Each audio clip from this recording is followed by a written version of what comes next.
నమస్కారం మిత్రులారా, మీరంతా ఎలా ఉన్నారు? మనం ఇలా కలుసుకోవడం చాలా ఆనందదాయకం, సంతోషం. ప్రపంచంలో ఉన్న సమస్యలన్నిటికీ మనిషే ప్రధానమైనటువంటి కారణం. వేరే జంతువుల నుంచి ఈ భూమికి ఎలాంటి ప్రమాదం కూడా లేదు. ప్రపంచానికి పొంచి ఉన్నటువంటి నిజమైనటువంటి ప్రమాదం ఏదైనా ఉంది అని అంటే అది మనుషుల చేత సృష్టించబడింది, అంటే మనుషులు తయారు చేసేదన్నమాట. మనుషులు తమ మెదడు అనేటువంటి ఫ్యాక్టరీలో, ఈ ఫ్యాక్టరీలో అనేక సమస్యలను సృష్టిస్తారు. వాటికి బీజం నాటుతారు. మనం విత్తనం పెట్టామనుకోండి, అది అనుకూలమైన పరిస్థితులు వచ్చినప్పుడు మొలకెత్తాల్సిందే. నేను మొలకెత్తను అని అనడానికి వీల్లేదు, అదే ప్రకృతి ధర్మం. వర్షం పడ్డదంటే ఆ విత్తనం మొలకెత్తాల్సిందే, దానికి ఇంకా వేరే అవకాశం లేదు, చాయిస్ లేదు. అలాగే మనుషులు ఎలాంటి ఆలోచనలు చేస్తారో అలాంటి పనులే చేస్తారు. వాళ్ళ పనులు అనేవి వాళ్ళ ఈ బుద్ధి అనేటువంటి ఫ్యాక్టరీలో ఎలాంటి ఆలోచనలు ఉన్నాయో మనకు తెలియజేస్తుంది అన్నమాట. సో ప్రపంచంలో జరిగినటువంటి ప్రతి అనర్థం, వినాశనం ఏదైతే జరిగిందో అదంతా కూడా బుద్ధి నుంచే ప్రారంభమైంది. మనం చెప్పేది ఒకటి, చేసేది ఒకటి. ఇటీవల ఒక మిత్రుడు నన్ను కలిసి, ఏమయ్యా చాలా నీతులు చెప్తావు నువ్వు సోషల్ మీడియాలో, నీకున్న అర్హత ఏమిటి అని అడిగాడు. అంటే చాలా మంచి ప్రశ్న అండి. నన్ను అడిగితే ఏం లాభం, తెలియదు కదా, నా గురించి నేను గొప్పలే చెప్పుకుంటాను కదా. వాస్తవం అది. అటు మీరు ఒక పని చేయండి, మా బంధువులు మిత్రులు, నా టెలిఫోన్లో ఒక 500 మంది నెంబర్లు ఉంటాయి. దాంట్లో ఒక 10 మందిని అడగండి, 20 మందిని అడగండి, ఆ నెంబర్లు మీకు ఇస్తాను. వాళ్ళు ఏం చెప్తారో దాన్ని బట్టి మీరు నిర్ణయించుకోండి అని చెప్పాను. ఏ రోజు 10 మందికి ఇంటికి పిలిచి అన్నం పెట్టలేనటువంటి వాడు వేలాది మందికి భోజనం ఇచ్చినటువంటి వ్యక్తిని విమర్శిస్తే ఎట్లా ఉంటుంది చెప్పండి? జీవితంలో బంధువులకు కానీ తన మిత్రులకు కానీ పరిచయం లేనటువంటి వాళ్ళకి ఎవరికైనా కానీ ఓ 10,000 సహాయం చేయలేనటువంటి వాడు లక్షలాది రూపాయలు తన జీవిత కాలంలో ఎంతోమంది చదువు గురించి, ఎంతోమందికి ఉపాధి కల్పించడానికి, ఎంతోమందికి ఆశ్రయం ఇవ్వడానికి ఖర్చు చేసినటువంటి వ్యక్తిని విమర్శిస్తే ఎలా ఉంటుంది? ఇదే అలాగే ఉంటుంది అన్నమాట. విచిత్రమైనటువంటి ప్రపంచంలో మనం బతుకుతున్నాం. నోరుంది కదా అని తర్వాత కొంత భాష ఉంది, తర్కం ఉంది, ఏదైనా మాట్లాడేస్తాం అన్నమాట. మాటలు ఏమున్నా కానీ చేతలు చాలా ప్రధానం అన్నమాట. ఒక వ్యక్తి చేసేటువంటి చేష్టలు, పనులు ఏవైతే ఉన్నాయో అవి ఆ వ్యక్తి గురించి చెప్తాయి. ఉపన్యాసాలు ఇవ్వక్కర్లేదు. ఉపన్యాసాలు ఇవ్వకపోయినా దానాలు చేశాడు అనుకోండి, వాడిని దానకర్ణుడు అంటారు, అది మామూలే కదా. ఉపన్యాసాలు ఇవ్వకపోయినా 10 మందికి అన్నం పెడితే వాడిని అన్నదాత అంటారు, ఇది కూడా అంతే. సమాజంలో గుంపుగా మనం చేసేటువంటిది గమ్మత్తుగా ఉంటుంది. మాట్లాడేది ఒకటి, చేసేది ఒకటి. ఆ డబ్బుకి ఏముందండి, డబ్బు ఈరోజు వస్తుంది రేపు పోతుంది అంటాడు. కానీ డబ్బుకు విపరీతమైనటువంటి ప్రాధాన్యత ఉంది. దాని ముందు ఏ సంబంధాలు కూడా నిలబడవు. ఈ 68 సంవత్సరాల ముసలాయన అనుభవంతో చెప్తున్నటువంటిది అన్నమాట. డబ్బు ముందు ఏది నిలబడదు. తల్లి, తండ్రి, భార్య, పిల్లలు, అన్న, తమ్ములు, చెల్లెలు, సమాజం ఏది నిలబడదు. మనం గుంపుగా, అంటే సమాజంలో ఉన్నటువంటి వ్యక్తులుగా మనం అందరం కూడా అవినీతిని ప్రోత్సహిస్తున్నాం. ఇక్కడో అక్కడో ఎక్కడో ఒక దగ్గర ఒక వ్యక్తి ధర్మంగా నడిస్తే జరిగేది ఏమీ లేదు. అంటే సమాజంలో అవినీతి పరులే, అధర్మంగా జీవించేటువంటి వాళ్ళే, అకృత్యాలు చేసేటువంటి వాళ్ళే, నీచులే, అధములే ఎక్కువ మంది ఉన్నారని దీని యొక్క అర్థం అన్నమాట. ఒకసారి ఒక పెళ్లి సంబంధం చూడమని నన్ను పిలిచారు. నేను సాధారణంగా వెళ్ళను, సరే వెళ్ళాను. వెళ్ళిన తర్వాత అక్కడ అందరూ వచ్చారు, అబ్బాయి వాళ్ళ బంధువులు వచ్చారు, అమ్మాయి వాళ్ళ ఇంట్లోనే జరిగింది.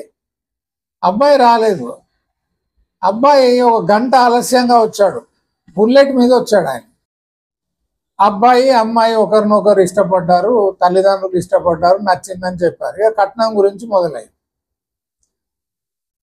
కట్నం ఎంత? 25 లక్షలు కావాలంట.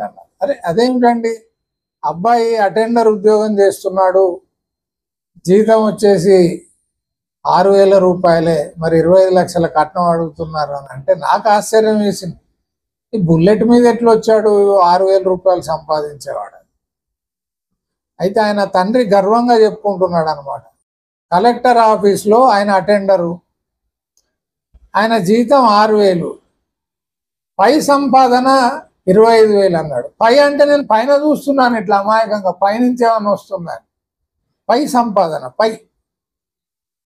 అందరూ సంతోషంగా యాక్సెప్ట్ చేశారు. పిలిచి అమ్మాయి తండ్రికి చెప్తున్నారు, ఓ చూసావా, ఆ రోజుల్లో నేను చెప్పేది 30 ఏళ్ల క్రితం, 25 లక్షలు ఏమంత పెద్ద అమౌంట్ కాదు, ఆయనకు నెలకు 25,000 పై నుంచి వస్తుందని చెప్పారు.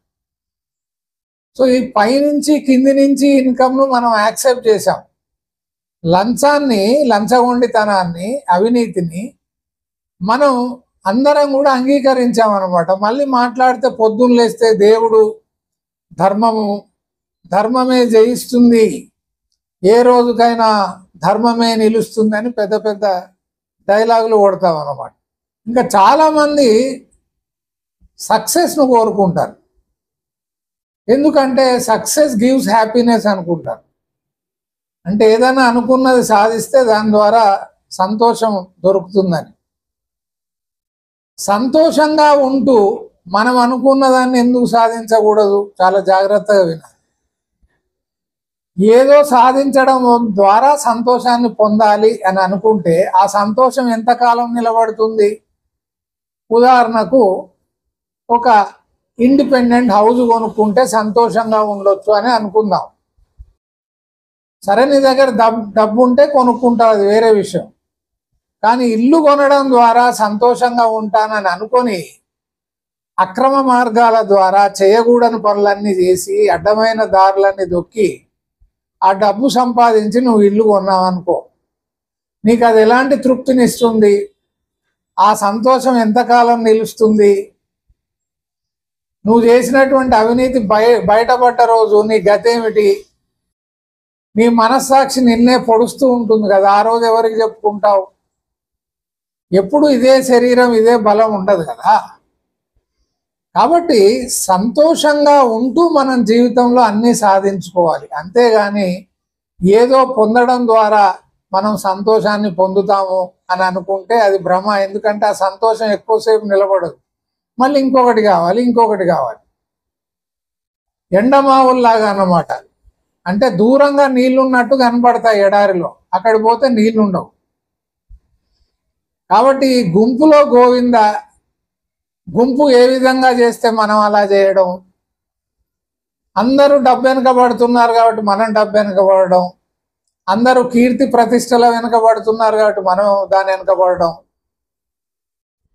వెనకటికి ఒక పెద్ద గుంపు పరిగెత్తుతుందట, చాలా స్పీడులో, మ్యారథాన్ స్పీడ్లో పరిగెత్తుతుందట.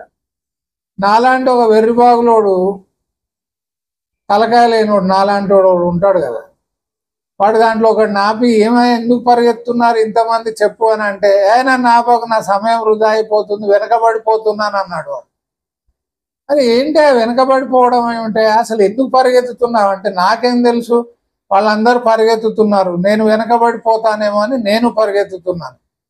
ఈరోజు ప్రపంచం అంతా కూడా అదే విధంగా ఉంది. ప్రపంచంలో అతిపెద్ద సంపద శాంతి, సంతోషం. ఒక రోజులో నువ్వు ఎన్నిసార్లు నవ్వావు, ఎన్నిసార్లు నవ్వించావు, ఎన్నిసార్లు చిరునవ్వుతో ఉన్నావు, ఎంతమందికి సహాయం చేశావు. ఇతరుల నుంచి సహాయం పొందడమే తప్ప 100కి 100 మంది ఇతరుల నుంచి సహాయం పొందడమే తప్ప వాళ్ళ జీవితంలో 10 మందికి సహాయం చేసినట్టు రుజువు చేయమనండి చూద్దాం. ఎంతసేపు ఎవడేమి ఇస్తాడు, ఏ విధంగా మనం 4 కాసులు జమ చేసుకోవాలి, ఇదే గొడవ. ప్రపంచమంతా అనాదిగా వేలాది సంవత్సరాలుగా ఈ రకంగానే జీవిస్తూ వచ్చారు. అదే రకంగా మనం జీవిస్తున్నాం కూడా. కాబట్టి ఈ గుంపులో గోవింద అనేటువంటి ఈ రీతిలో, ఈ తరహాలో, ఈ పద్ధతిలో జీవించడం వృధా అని ఎంత తొందరగా గ్రహిస్తే అంత మంచిది. నమస్కారం.